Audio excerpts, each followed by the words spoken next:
মানিকগঞ্জের পাটুরিয়া ফেরিঘাটের খবর জানবো এবারে। সেখান থেকে যুক্ত হচ্ছেন সহকর্মী মনিরুল ইসলাম মেহের।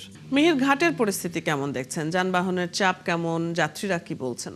অদিতি, আপনি জানেন কাল বা পরশুদিন এ বাদেই পবিত্র ঈদুল ফিতর, অর্থাৎ এই সময় তো মানুষ একেবারে নাইট টানে বাড়ি ফিরবেই। এবং পাটুরিয়া ঘাট দিয়েও আমরা দেখছি দক্ষিণ পশ্চিমাঞ্চল 21 জেলার যে যাত্রী আছে তারা কিন্তু বাড়ি যাচ্ছে। তবে আমরা অন্য বছরের তুলনায় এবার ঘাটে খুব একটা দুর্ভোগ দেখছি না।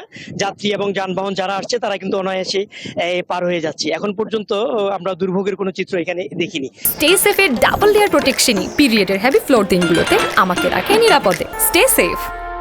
তো কিছু যানবাহন আসছেন, আমরা দেখেছি যে সেসব যানবাহনকে 10 থেকে 15 মিনিট পর্যন্ত ঘাটে লাগায় অপেক্ষা করতে হয়েছে। সেটি 3টি ঘাটের কারণে যখনই যেই ঘাটে ফেরি ভিড়ছে তখনই কিন্তু এই ঘাট দিয়ে এই যানবাহনগুলো উঠে যাচ্ছে। তো যাত্রীরাও বলছেন যে একটা আসলে তাদের এখন পর্যন্ত স্বস্তির ঈদ। আমরা এখানে দু একজন যাত্রীর সাথে একটু কথা বলি। আচ্ছা আপু, আপনি তো যাচ্ছেন নদীর ওপারে যাবেন, ঘাটের কি অবস্থা? কোনো দুর্ভোগ আছে কিনা? ঘাটের অবস্থা খুব ভালো, বছরকে চাইতে এবার তো শান্তশিষ্ট ভাবে সবাই পেরাচ্ছে, রাস্তাঘাট ভালো, কোনো সমস্যা নেই। অনেক অনেক ধন্যবাদ।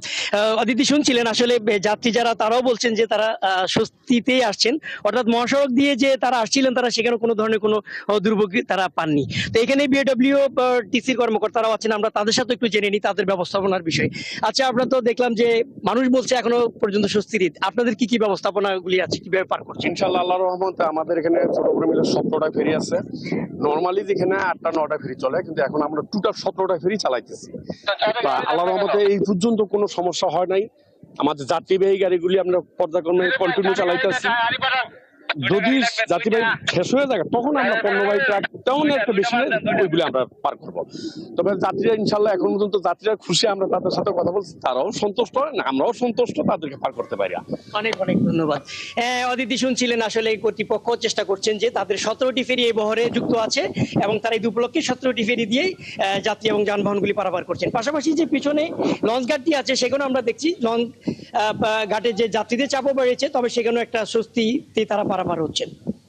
মেহের, অনেক ধন্যবাদ। আপনার কাছ থেকে জেনে নিচ্ছিলাম আমরা ফেরির খবর। দর্শক সহকর্মী মনিরুল ইসলাম মেহের যুক্ত ছিলেন এতক্ষণ।